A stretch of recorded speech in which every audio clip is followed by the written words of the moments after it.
it's my pleasure to welcome all of you here in the room, as well as those following online, to this Becton Fellowship. The Becton Fellowship is one of SOM's most distinguished fellowships and has a long track record of bringing distinguished leaders from diverse organizations to campus to facilitate conversations among those leaders and our students as well as the community. The fellowship was created in 1980 by a medical device manufacturing company, Becton, Dickinson and Company, and it was named for the company's chairman, Henry P. Becton, who was a Yale College graduate of the class of 1937.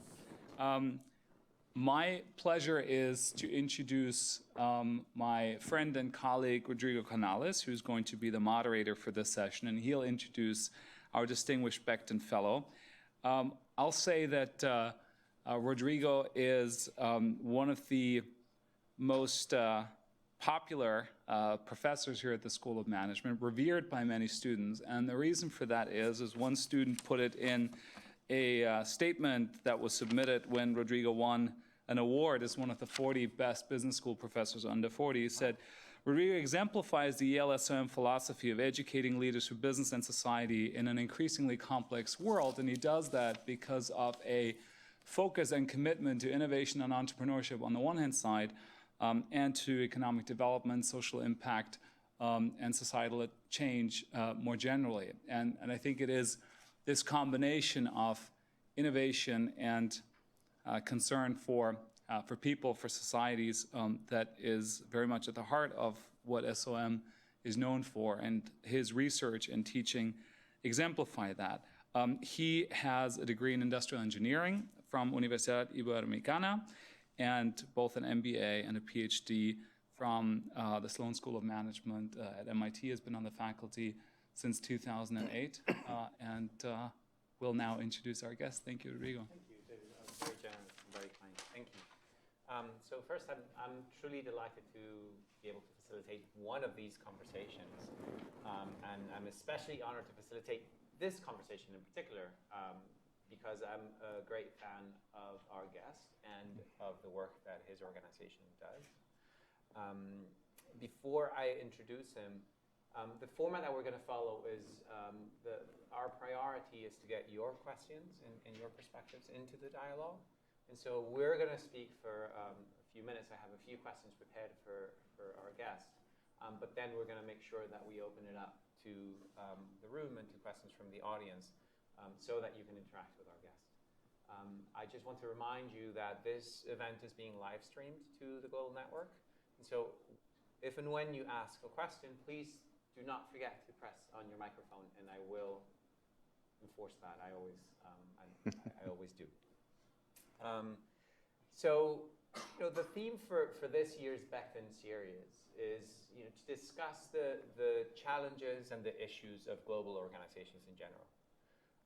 And as the CEO of Mercy Corps, which is an organization that is one of the leading, if not the leading, organization, like NGO in the world, with presence in more than 40 countries, more than 5,000 employees, revenue of around $450 million, that has been named by Fast Company as one of the most innovative social change organizations in the world. Our guest probably has enormous insight to provide to this discussion of the challenges and realities of operating as a global organization. So I can think of no better organization to participate in this discussion. And I actually can think of no better person in terms of embodying what the Yale School of Management means by educating leaders of business and society. We couldn't be more proud that you are a graduate of the Yale School of Management, and I think you certainly give me as a professor inspiration for what I would want my students to aspire to and to seek to do. So thank you very much for just being such an incredible example of what we seek for our students in the world. Neal began his career with Communities in Schools, which was working with at-risk inner youth in Washington, D.C. He then moved to Thailand to focus on Cambodia's refugees and war victims for CARE and UNICEF. Then he came to the School of Management, graduated in 1982, and became Director of Middle East, North Africa, and Europe for Save the Children. After 8 years with them, Neal decided to go freelance so that he could focus on a much more important job, which was to be a stay-at-home dad, which I'm sure was the most challenging of all the jobs that you've had so far. And then he joined the Mercy Corps as CEO in 1994. He's also a former member of the Yale Corporation. He currently serves in the Yale President's Council on International Affairs and the Yale School of Management Board of Advisors. He's chairman of the board of Interaction, which is the largest alliance of US-based international NGOs. He's a member of the Council of Foreign Relations and the World Economic Forum's Global Future Council on the Humanitarian System. So we couldn't be luckier or more honored to have you here.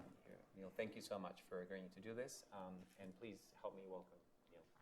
Oh, thank you. That was way too kind, but thank you, Rodrigo. I wish my mother were still alive and could listen to that.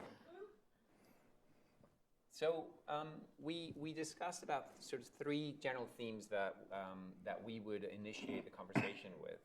So I'd like to explore those first. The first one is, and I do think this is a challenge that even you and I were talking about in our conversation before we came here, which is, how do you balance as an organization working in sort of some of the most challenging countries and some of the most challenging issues in the world, how do you balance the need to respond to crises versus the need to think about sort of longer-term issues and longer-term development and just longer-term strategy for the organization? Thank you. Well, again, thank you for having me. I just want to say it's an honor for me to be here. I had a chance to look at a number of your all's backgrounds, and I know you've all done amazing things in your own lives or you wouldn't be here. I also know that you're going to go on and do incredible things in today's world, because that's the power of the school. And I, no advertisements for Yale SOM, but I have to say it clearly has been one of the most powerful experiences in my life. When I look back at the motivation, the learning, the inspiration that I got out of this place, it was phenomenal. It was a turning point for me. When I look at the friendships that I built, that I still have, it's incredible. And when I just look at the connections in the wider Yale community that I think have enabled me to be a better leader, a better change maker, and certainly a better person in today's world. And so this is a special place, and I'm delighted to be here. So get to your question. This whole notion of how we balance, a focus on the urgent, the immediate, on crisis, and then how we look at long-term. It's one of the biggest challenges, whether you're in the humanitarian relief and development field or whatever you're doing, it's an art form, not a science, of how you balance and work through the tyranny of the urgent, but also keep your eye on long-term change, on the big prize ahead. So I want to start out with that first. In our world, clearly from a moral imperative, the humanitarian imperative, wherever there is immediate suffering, and we can help ameliorate, alleviate that, we need to be there. But in today's world, that is no longer enough. In fact, I think it's one of the biggest challenges that we face.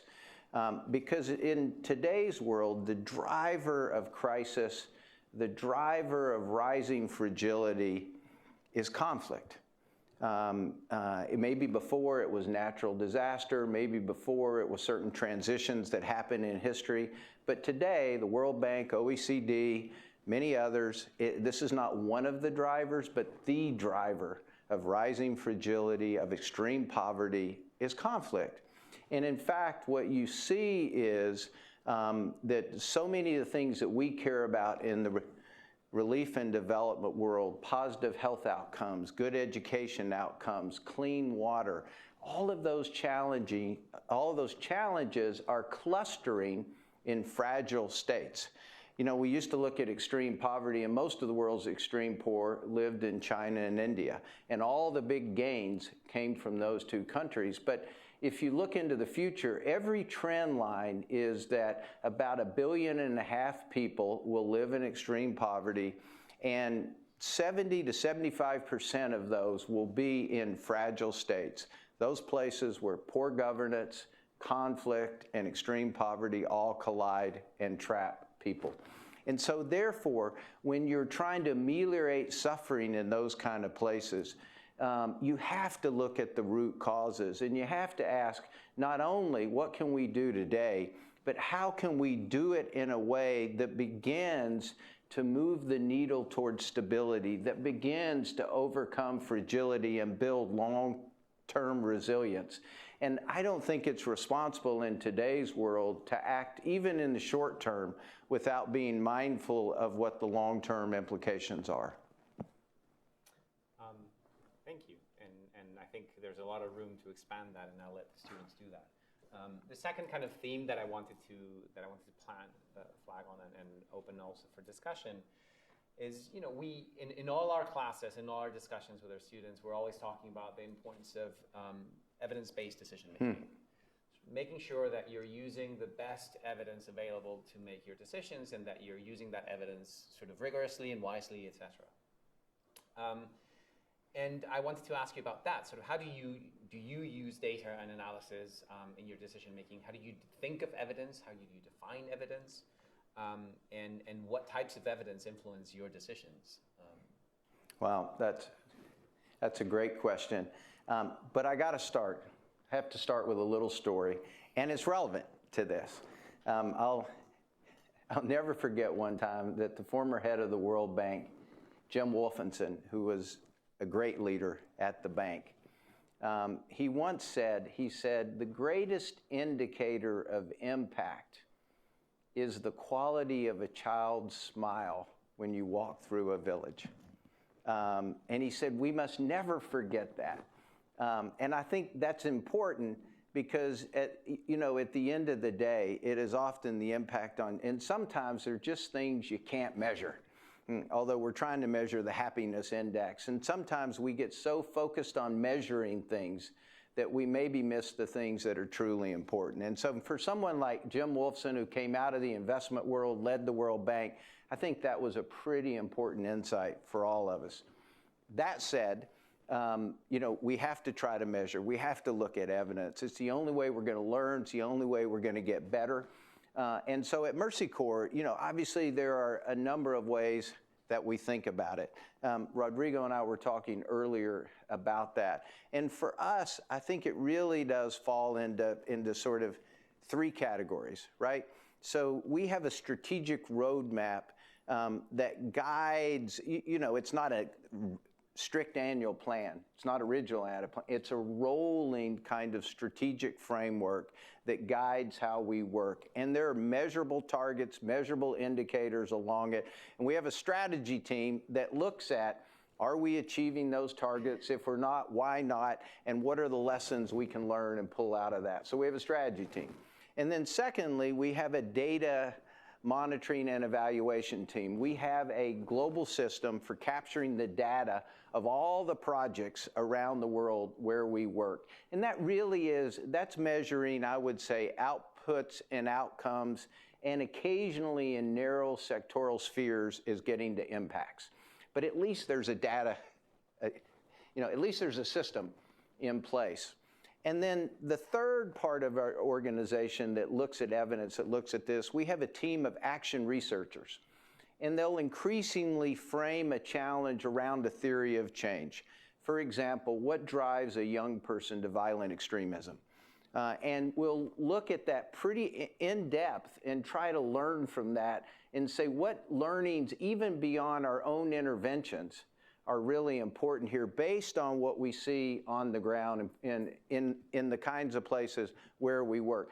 Now, we hope that these teams work together and don't stay in their silos, and that's the challenge of any organization, is how do you overcome the silos, right? But and all three of those are important. But I have to say, and I shouldn't, because in some ways, you know, when you're the CEO, they're all kind of your children, and you shouldn't show favorites. But I'm actually becoming more and more impressed with the power of action research. And just because they're able to ask some really penetrating questions. And these are questions that get everybody's eyes up above the project level. Because for all of us, you want to believe that everything you're doing is adding up to big change, not little change, right? In our fear, our whole community gets so focused at the project level. We suffer from projectitis, but we don't look at how it ladders up to bigger change, you know, particularly in these really fragile environments where we work. So I want to come back to this whole notion of what drives a young person to violent extremism. You know, it used to be, you know, when people first started developing initiatives to counter violent extremism, there was this belief, if you can just get young people a job, you know, that's the most important thing. Get young people on a positive pathway, usually as evidenced by a job, that's the most important thing. And so our action researchers looked in Afghanistan, looked in Somalia, and looked in Colombia, and looked explicitly at young people that had been drawn into the FARC in Colombia, had looked at people who had been drawn into al-Shabaab in Somalia, and looked at young people who'd been drawn into the Taliban in Afghanistan. And, you know, the action research, and now it's been reinforced by lots of other studies, was in fact, it's not that a job's not important. There's just very little correlation that says getting a job alone will deter a young person from joining a violent extremist group. The reason that was important in our world, the British government, the US government were putting millions and millions and millions of dollars in fragile environments as part of a countering violent extremism strategy, all aimed at job creation for young people. And I'll just tell you, I mean, it was so enlightening for us, is that in Afghanistan, in southern Afghanistan, the British government had given us 50 million pounds, you know, over X number of years. And, you know, not a small amount of money, less today than it was when we got it with the value of the pound, but still a lot of money. As the economists say, you can buy a lot of beer with that. But it was interesting. So we looked at it, and by every measure, it was a successful job creation, economic development. We trained 40,000 people. Of those 40,000, 80% got jobs at the end. And of that 80% still had that job 6 months later, and 40% were women. You know, and this was in Helmand and Kandahar, all in the Taliban areas of Afghanistan. Just one small detail, we did this study of attitudes toward the Taliban, you know, at the beginning of the program and after the program. Turned out they had stronger positive feelings toward the Taliban at the end of the program, despite all of these interventions. And as you look at it, and, you know, and all of us know it intuitively, right? And that is that an experience of grievance, a bad experience with law enforcement, a sense of corruption, you don't trust government, a sense of social exclusion, those are far bigger factors that drive young people to participate in organized violence than being poor or not having a job. We know that, and I think that's begun now to shape, okay, what does work? And it's beginning to broaden the kind of interventions that the whole community of actors now is putting into this whole notion of how do you counter violent extremism, which is a big global issue. And I think action research is making us better because of that. And just to close it up, sort of how have you used that evidence now that you know that, for example, job creation is not the path to reduce violent extremism? how you've adapted your interventions and your programs? Well, great question. The first way is I think we've influenced that whole community of donors. In fact, when the White House held its symposium on countering violent extremism, they used a lot of our work. We were invited front and center to participate in that. But more importantly, if you look at our programs now, and it's harder. And again, I'll give you an example because it's using evidence and it ties into Yale. So we have been doing a whole program that addresses the psychosocial needs of adolescent refugees that have come from Syria to Jordan. And interesting, you can measure stress levels through hair samples. It will measure cortisol, right? And so that gives you a baseline of kind of stress that young people are experiencing. Then you can set up all kinds of programs to look at what's the optimal mix of intervention that can bring down the levels of cortisol, and in effect, enable a young person to manage that stress, manage that sense of grievance. And that actually, the random control trials in that work is being carried out by Yale. And they're going to publish something, I think, in the spring, some of the learnings of it. I can't tell you what those learnings are right now until it's published. The academics here will understand that. But that is shaping all the kinds of programs, the kinds of interventions, the relative mix of what you spend money on. And again, it's not that a job is not important, but we've learned, particularly with adolescents, that a mix of informal education combined with some form of community service, then linked to an economic activity, together has way more impact than just one intervention alone. And we're able to make that case now to donors, to large donors who can write the big checks. And again, I think that's making us better, but more importantly, it's making the whole community better because it's just better informed about what works and what doesn't work. And a related question, one of the things that I've always most admired about Mercy Corps, especially under your leadership, is its deep commitment to innovation.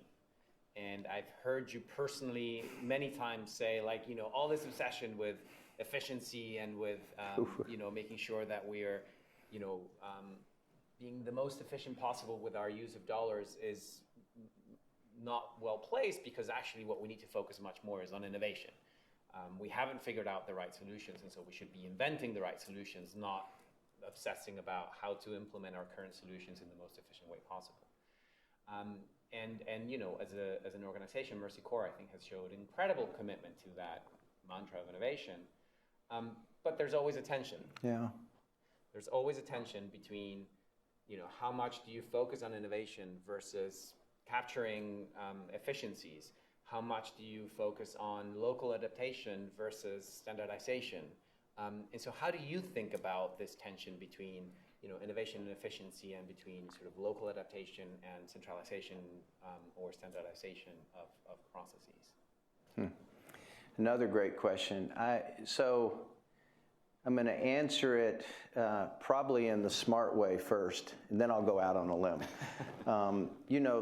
The smart way, and of course it's true, is you need both, right? You have to be efficient. My own team, particularly the folks in finance and the folks in compliance, say, Neal, please don't rail so much against the creeping culture of compliance that seems to infect all donors these days. And I rail against it because I worry it makes us more efficient, but it crowds out innovation. And sometimes it doesn't even make us more efficient. But in another way, it is a false dichotomy, right? We have to be efficient. We have to have value for money. In a world in which there is some scarcity, particularly around donor dollars or resources to bring about change, we want to make sure that they're all optimally focused on the best outcomes, for sure. And that's part of being efficient. And I think you have to build up efficiency in your systems, whether it's your communication systems, your finance systems, your HR systems, and so forth. Have to do it. But the biggest scarcity of all is around new ideas, new business models, new forms of partnership, what falls under the rubric of innovation. I think it's critical. And the reason I think it is so important in the social change world is because in the private sector, and you all know this, in the private sector, all of the incentives align to support innovation, right? If you're running a business, you better make sure someone doesn't out-innovate you because you'll go out of business. And it's so interesting. In the private sector, if you look at who the leaders in the private sector were 15 years ago and who they are today, completely different set of players. In the international relief and development world, it's different. If you looked at who the leading actors were 15 years ago, and you look at who the leading actors are today, it's almost the same. It's a great group. I'm not trying to be critical of them, but it is almost the same. And maybe Mercy Corps is one of the new entity that's recognized among those group of leaders.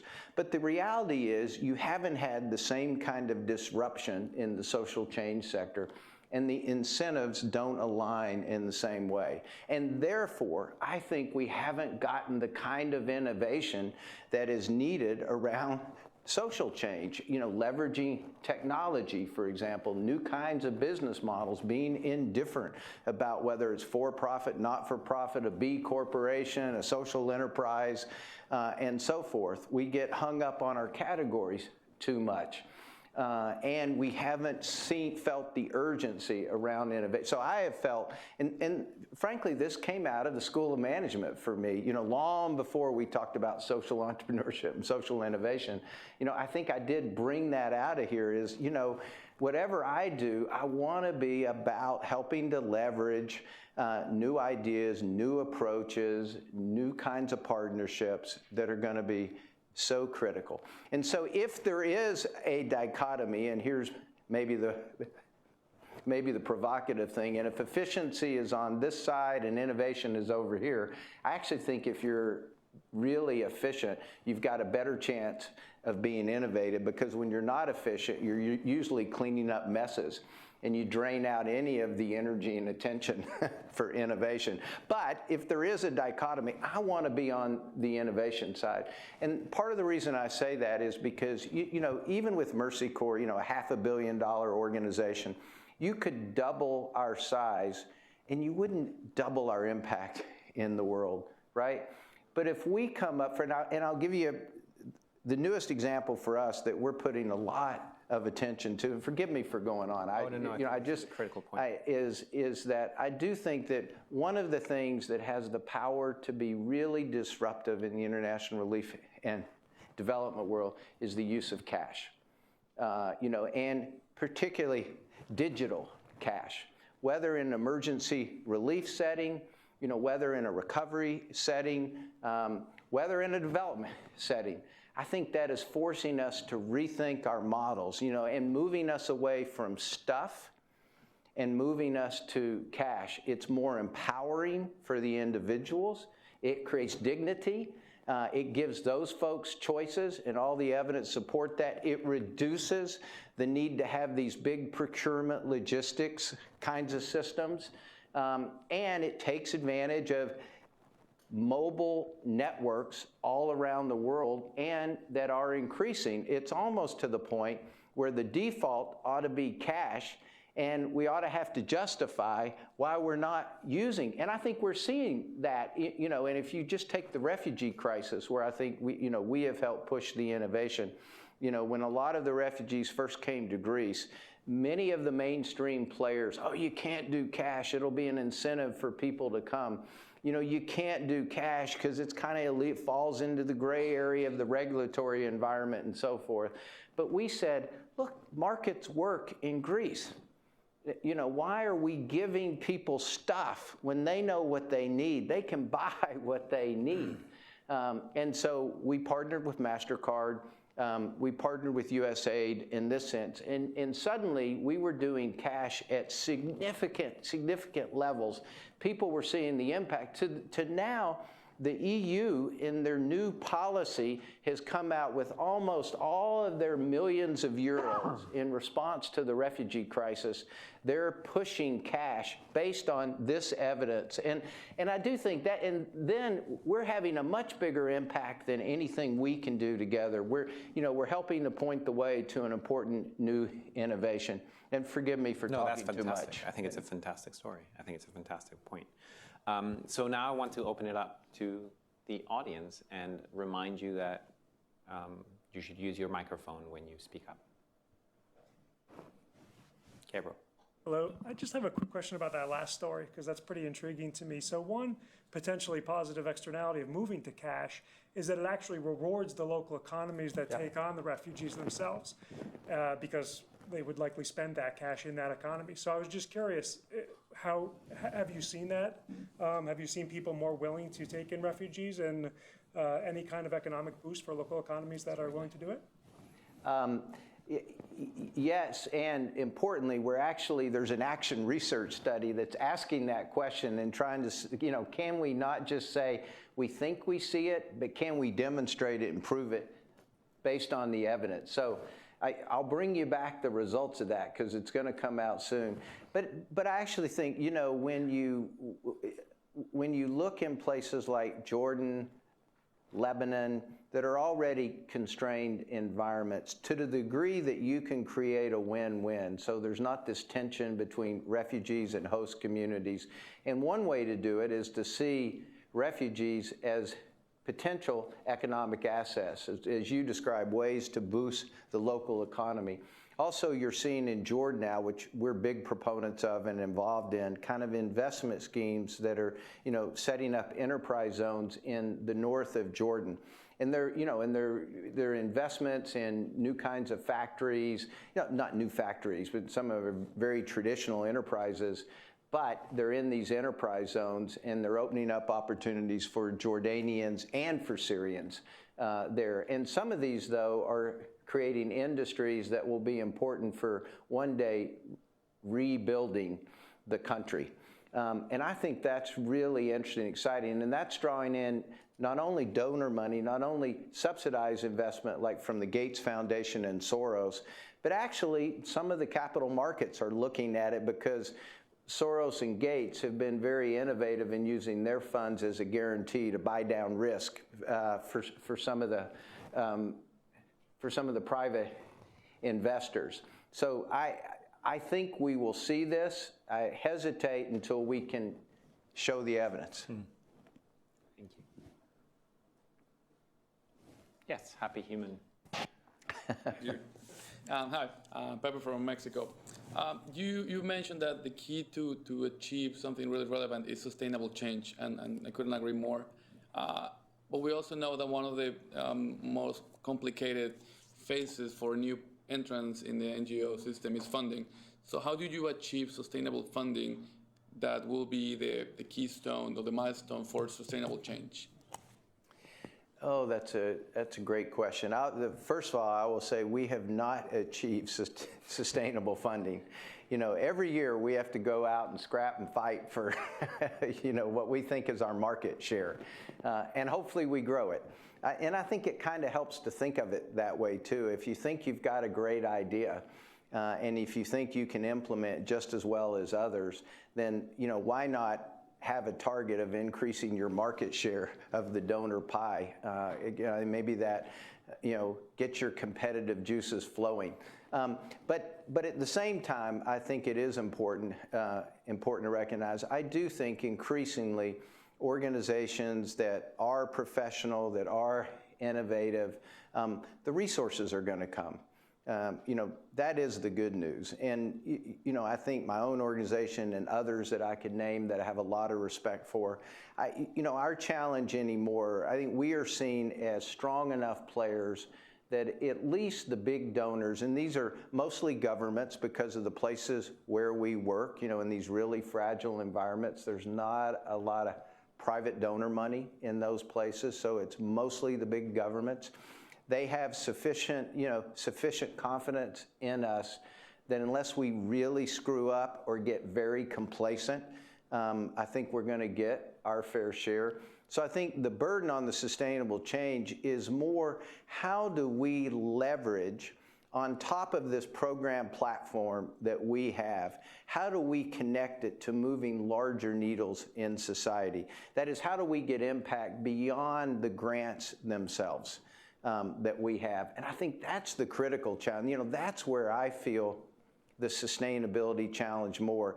And that's where it comes to think about not only the impact, that is the sum total of your grants or your projects, but how do you leverage influence on top of that? How do you connect with, starts first locally.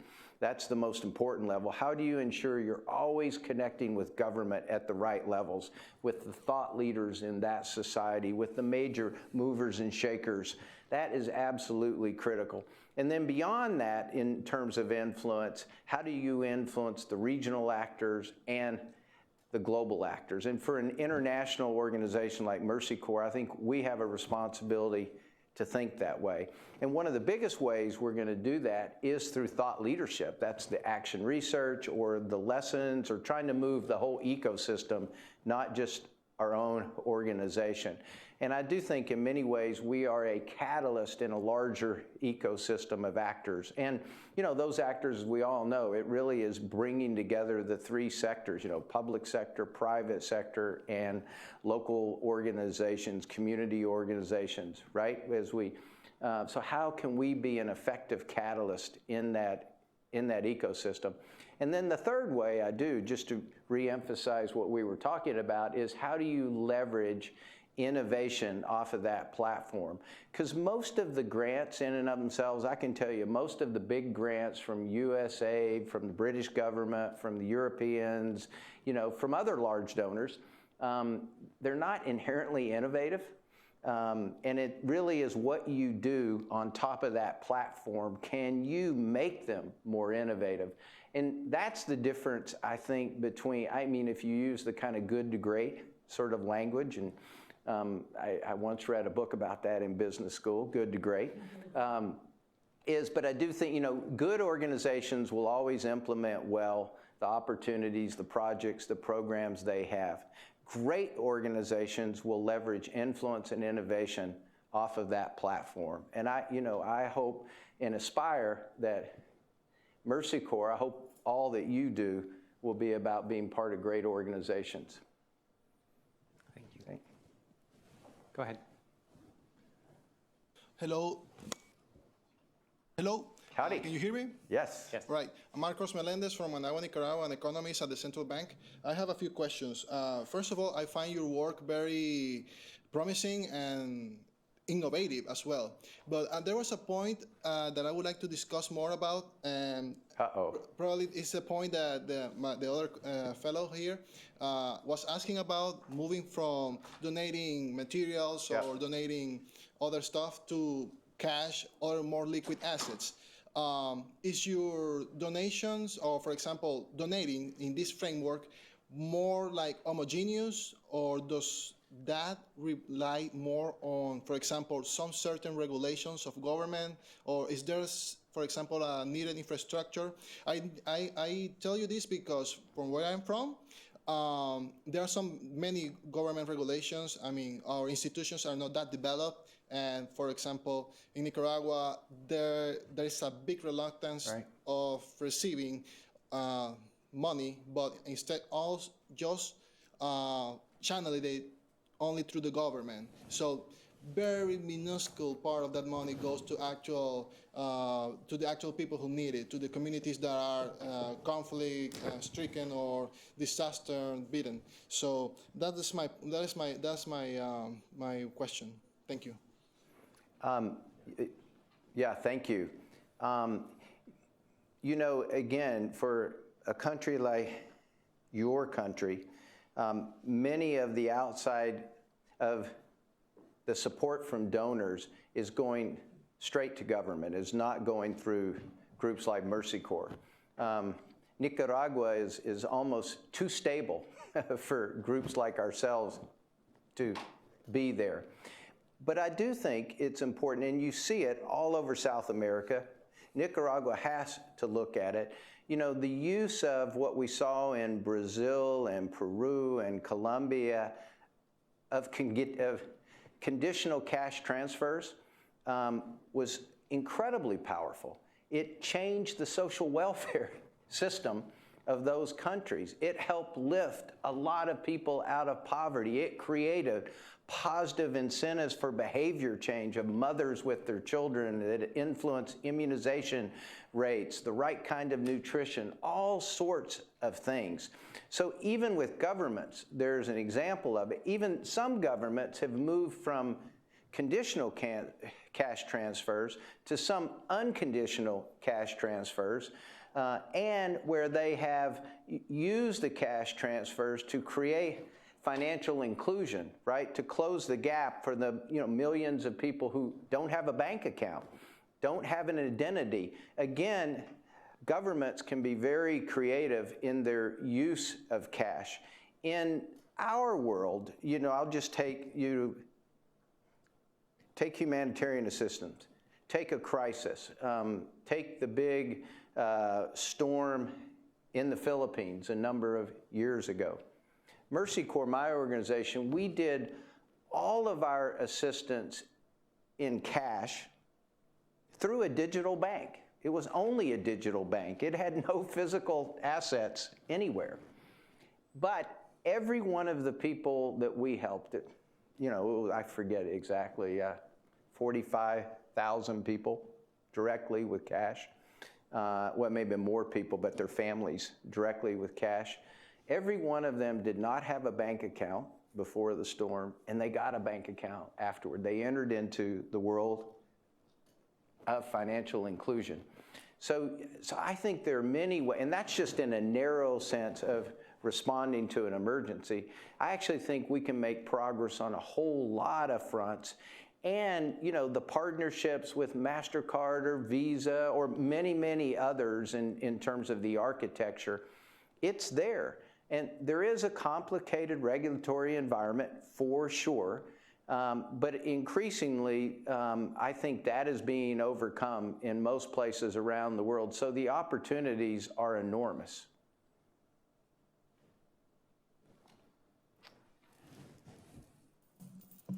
I have two very extremely different questions. My first is that talking about innovation, have you looked at all into development impact bonds for financing? And my second question is totally different. It's for us and for those of us who are looking to go to work in international NGOs. What courses would you recommend? Oh, well, it's two different questions, but both great questions. Thank you. So the first question was around, have we ever done anything with social impact bonds, right? Social performance bonds. Not technically. The world of social impact bonds has not gotten into the world of international relief and development that much yet. It's being experimented with. The first case was in the UK, as many of you know. So it's being tried in more development societies right now. But I think there's no reason why the lessons learned elsewhere won't be applied. But development impact bonds are totally different. They are in the development space. Which, can you... Development impact bonds, DIBs, instead of SIBs. But aren't they quite small and very boutique-y right now? Do you have an example of a major place where they've been applied? No, I think they've only been piloted. That's what right. And so I think if you were just to take that analogy in general, things like social impact bonds, impact investing in general, the challenge is the big money in the development space is clustering and looking for scale. And there's not a pipeline of investable grade projects that are coming in. And what's missing, the most precious capital that's missing, are those, pioneer funds at the very beginning, so we can get a pipeline of great ideas, social enterprises. Many will fail. There will, have the process of iteration, moving on. That's missing in this whole world because so many of the impact investors want to be at the period of scale. Just, go talk to the groups who've been in this for a long time, like Acumen Fund. It's a big, big challenge, and we have to find ways to move way more of that capital into the early investment stage, into the first stage, second stage investment space. That's where the big gaps are. Once you move on up and can prove, have a proof of concept and demonstrate that a social enterprise is going to make it, usually doesn't need the resources then. So that's a big challenge. So I hope it will move from the kind of pilot phase, but I hope it will move down much more where there's greater risk, which will be important. In terms of your second part of your question, how to get into the INGO space, not a straightforward pathway.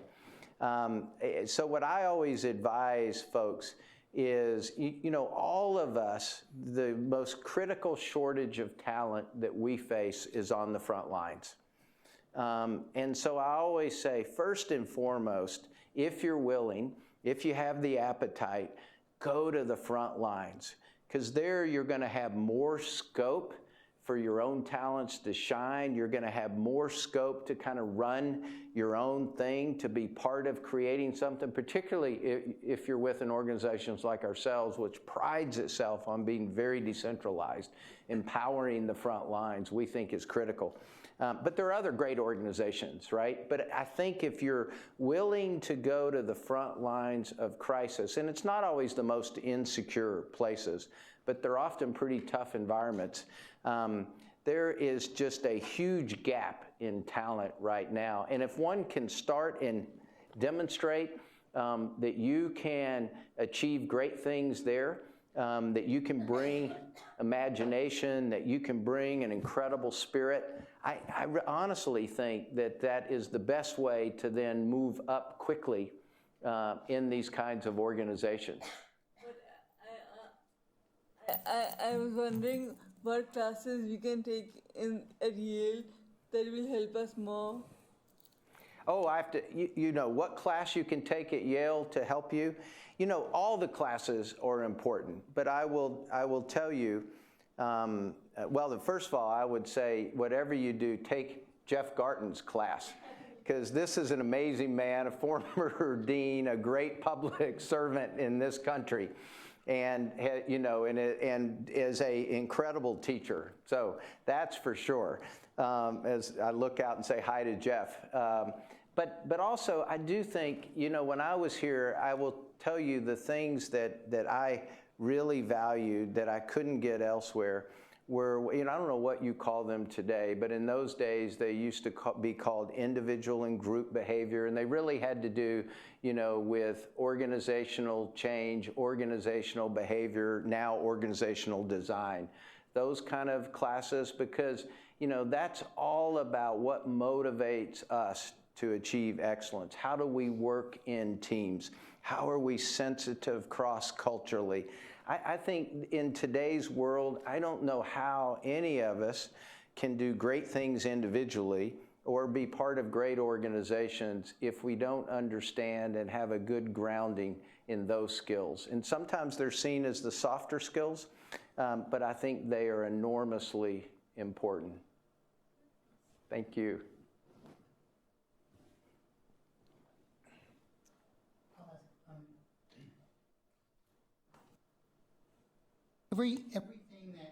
Everything that you're talking about is really in the context or against the context of enormous strains on the humanitarian system. Just the refugee problem alone seems to be swamping the capability of the humanitarian community, and I mean not just the NGOs, but also the government organizations. Right. So from a macro standpoint, when you think about innovation, you have a finite set of people, finite amount of financial resources, but problems that are getting bigger and bigger. How do you think about innovation just in the biggest sense? That is, what has to happen to the community to even retain its effectiveness, given the scale of conflict, Right. and the problems that the conflicts are leading to? Oof, that's a great question, Jeff.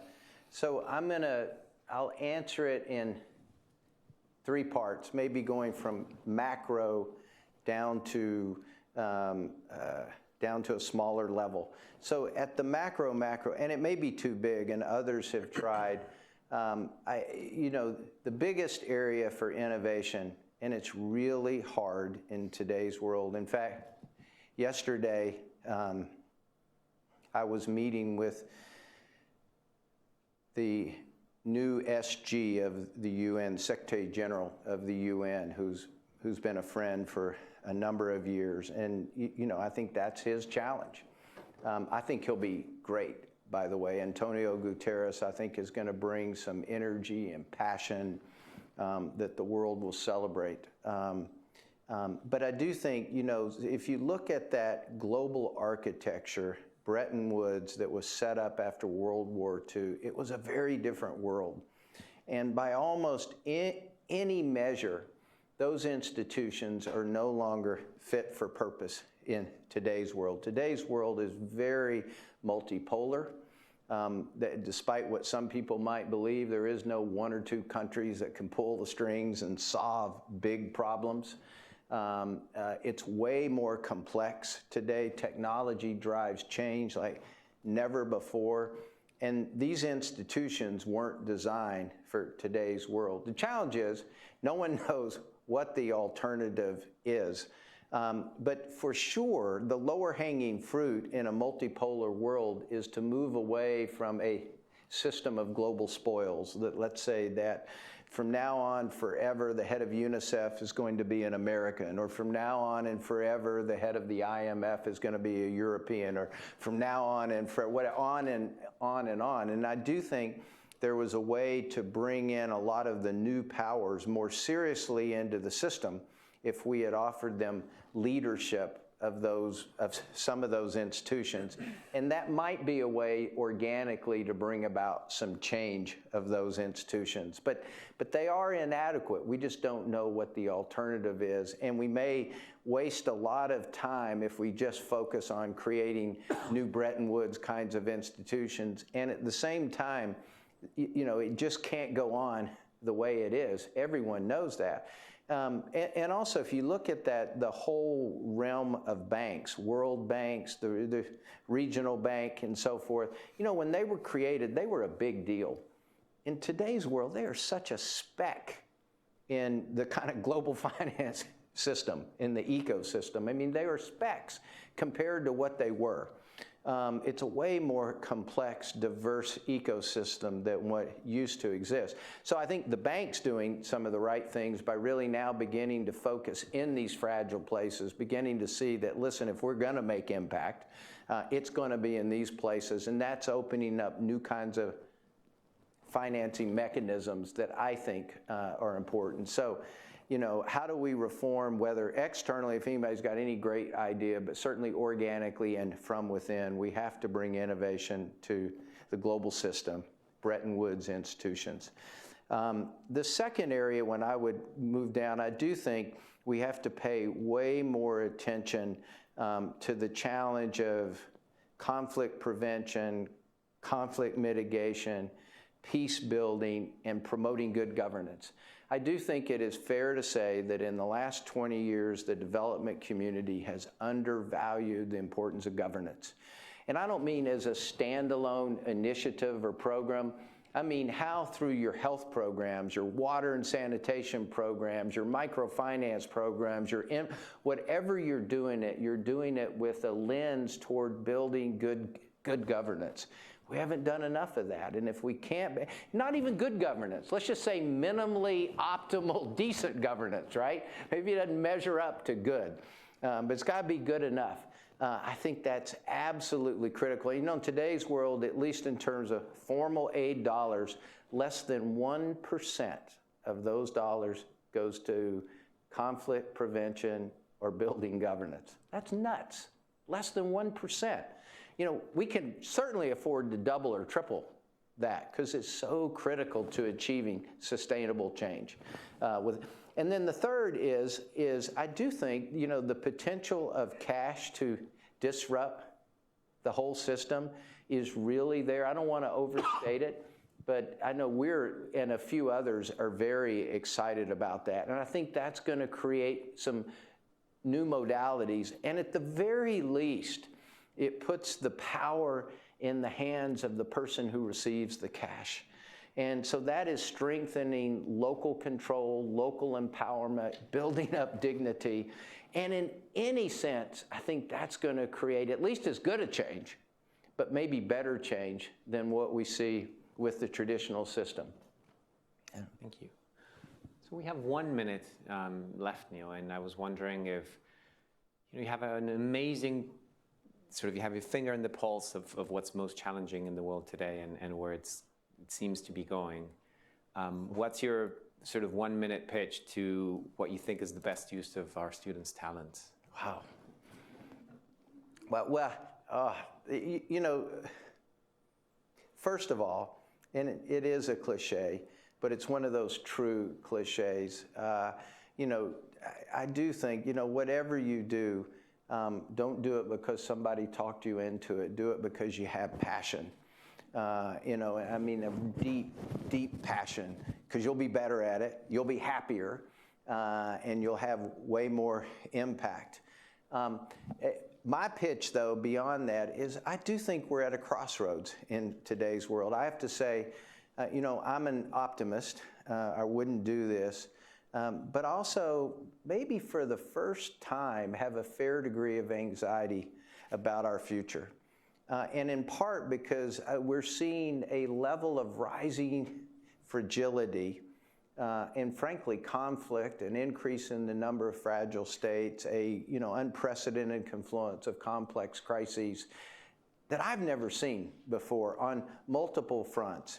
And if, again, to go back, if you think we have, we live in a tale of two worlds, to borrow from Dickens, and one world has been moving ahead, progressing, can take advantage of technology and so forth. There is another world that's increasingly on fire. And I worry that those flames of the world on fire will spill over and start to thwart and reverse all the progress we've seen at a time when our global institutions have never been weaker, and at a time, frankly, in the West, where we're seeing these forms of rising populism, discontent that threatens the system. So I think that creates anxiety in me, and it creates urgency to make a difference. And frankly, I think the biggest challenge of your generation, and some of you are older than others. I don't think any of you are as old as me.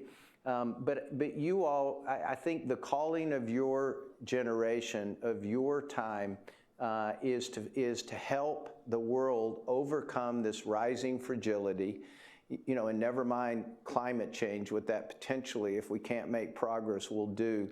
That, to help the world overcome rising fragility, face down rising conflict, and ensure that it's no longer a tale of two worlds, but of one world in which everyone everywhere has the belief that their children's lives or the next generation is going to be better than their own, that we're moving ahead. And that, to me, is the critical challenge of our time.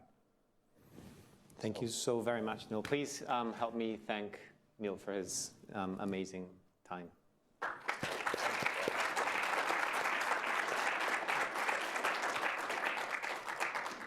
Fascinating. Thank you so much.